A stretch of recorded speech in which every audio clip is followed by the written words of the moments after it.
Welcome back to another episode of the Big Movie Mouth Off. We're here at our kind host, Groovy Cinema Pub, reviewing some more movies for your pleasure. I'm Jimmy Martin with Slug Magazine. I'm Jeff Weiss with MSN Entertainment. You can find Big Movie Mouth Off on Utah Xfinity Channel 6 or on Utah On Demand, Salt Lake Alternative. It's a little sleeve called Big Movie Mouth Off. Several reviews, old and new. There you go.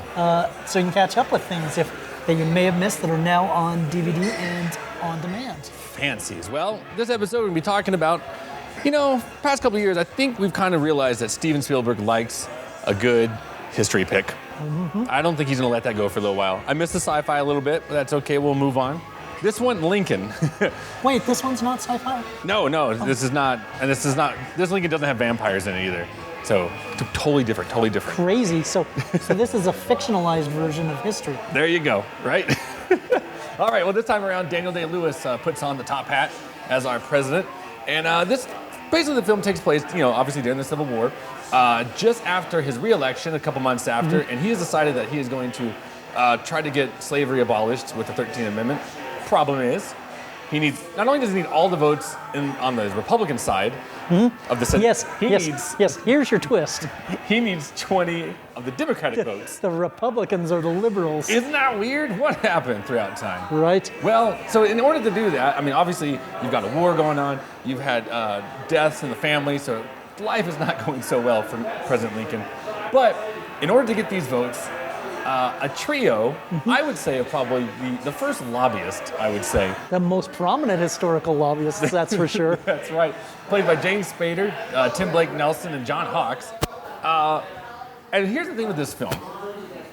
Because obviously you know the outcomes, and that's what, for me, makes this film so special.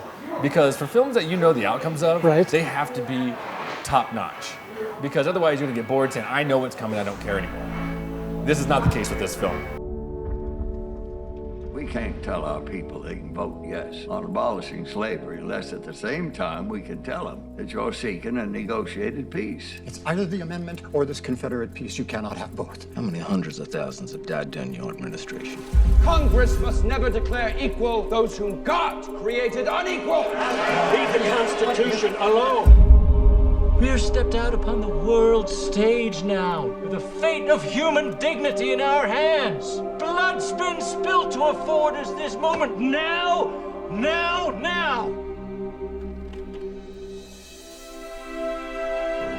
Abraham Lincoln has asked us to work with him to accomplish the death of slavery. No one's ever been loved so much by the people. Don't waste that power. This fight is for the United States of America.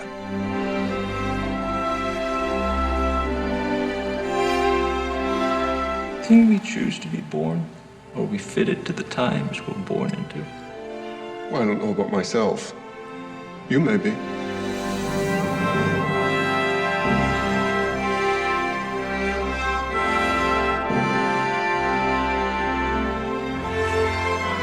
This settles the fate for all coming time. Not only of the millions now in bondage, but of unborn millions to come. Shall we stop this bleeding?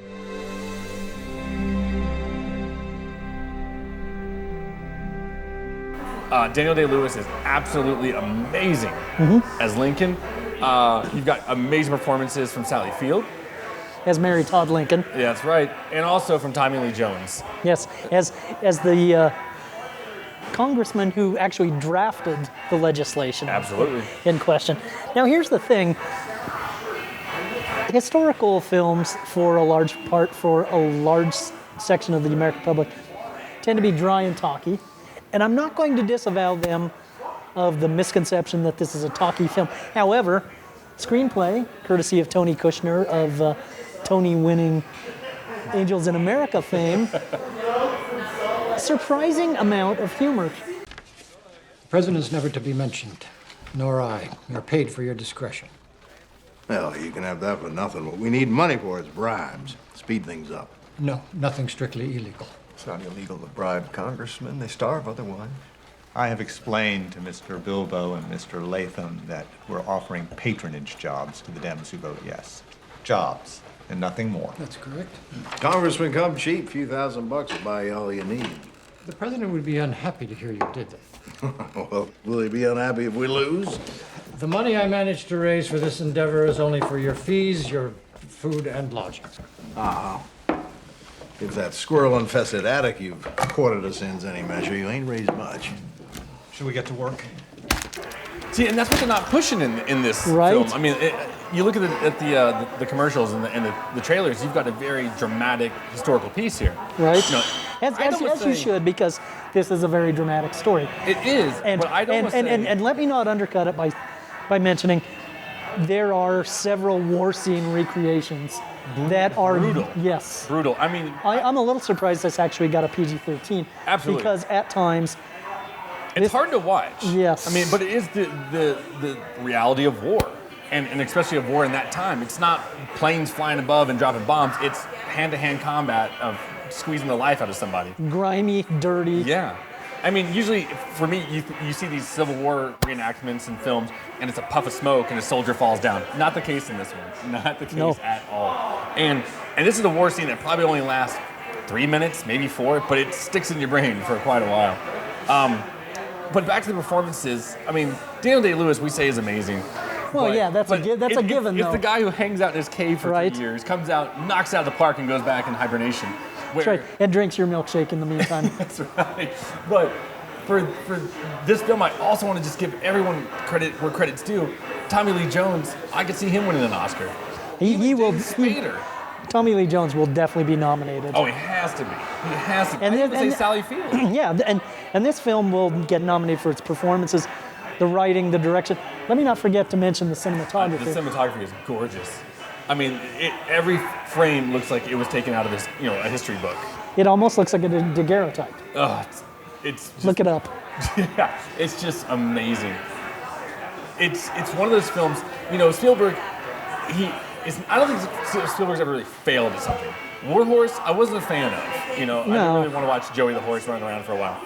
But it was still beautiful like that. But when you get the right actor and you get the right, screenplay and you do get that right cinematographer, Spielberg knows how to just, fit that puzzle all together and make, basically a masterpiece. And by the way, here's the thing.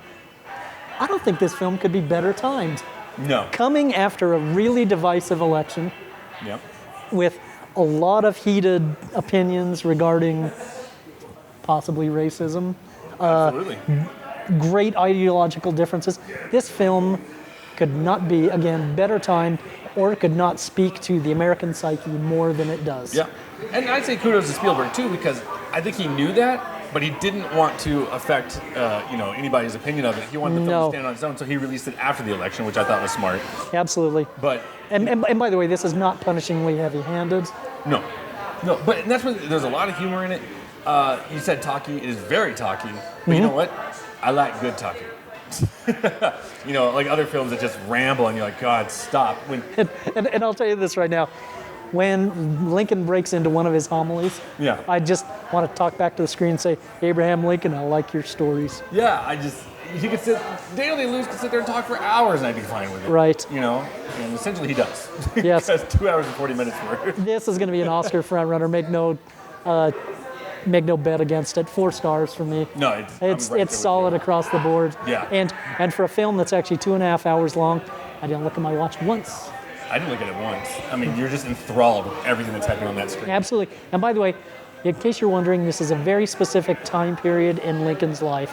Again, picks up towards the waning days, possibly, of the Civil War, and ends where you think it's going to end. Yes, it does. Spoiler alert. Yeah, he dies at the end. Sorry. 4 stars all around. I think we are in the midst of this award season, and this is a strong front runner. This guy's coming out of the gates quick, and so be prepared to see some award speeches from these guys. Up your game, Hollywood, or you better be prepared to lose. All right, well, that's going to do it for this episode of Big Movie Mouth Off, and be sure to check us out on all of our formats, and we'll see you next time.